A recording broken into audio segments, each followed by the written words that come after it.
On the eve of Holi celebration, Holika Dahan was celebrated across the nation. From Guwahati, thousands of people also celebrated this auspicious occasion with great enthusiasm.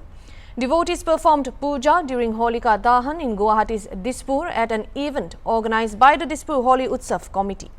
Notably, Holika Dahan is a ritual that symbolizes the victory of good over evil, which involves lighting bonfires, signifying the burning of the demon Holika. Holi is also known as the Festival of Colours. It is a vibrant festival celebrated with enthusiasm across India. Amidst the revelry, traditional sweets are shared, fostering a sense of community and togetherness. Holika उत्सव समिति पिछले 50 सालों से यहाँ होलिका दहन करती आई है। होलिका दहन यानी कि अधर्म पे धर्म की विजय। अधर्म पे धर्म की विजय। जब कंस का राज था तब भक्त प्रहलाद को भगवान कृष्ण से लगाव था और वो कृष्ण की परम भक्ति करते थे, लेकिन कंस को ये पसंद नहीं था। जो भक्त प्रहलाद हिरण्यकश्यप उन राजा थे, उनको पसंद नहीं था। तब भक्त प्रहलाद ने को मारने का अलग अलग तरीका निकाला गया, जिसमें से एक तरीका था कि उसे जला दिया जाए और उसकी जो भुआ यानी कि पेही भुआ जी के गोद पे बैठा करके उनको अर्थी पे बिठा दिया गया था।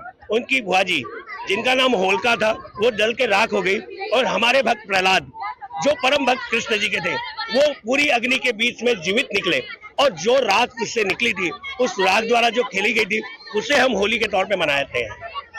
होली में आप क्या क्या लेके पूजन करते हैं? आप जो इस होली में जो भी पूजा की सामग्री है, जैसे रोली, चावल, मूली, फूल, दीपक, बत्ती एवं बड़कुले, यानी कि जो शिवरात्रि होती है, शिवरात्रि के दिन से बड़कुले बनाए जाते हैं जो जिसमें रंग बिरंगी कलर डाला जाता है। रंग बिरंगी कलर डाल के बड़कुले बनाए जाते हैं, जिसकी एक माला घर के सदस्यों के हिसाब से उसकी एक माला बनाई जाती है।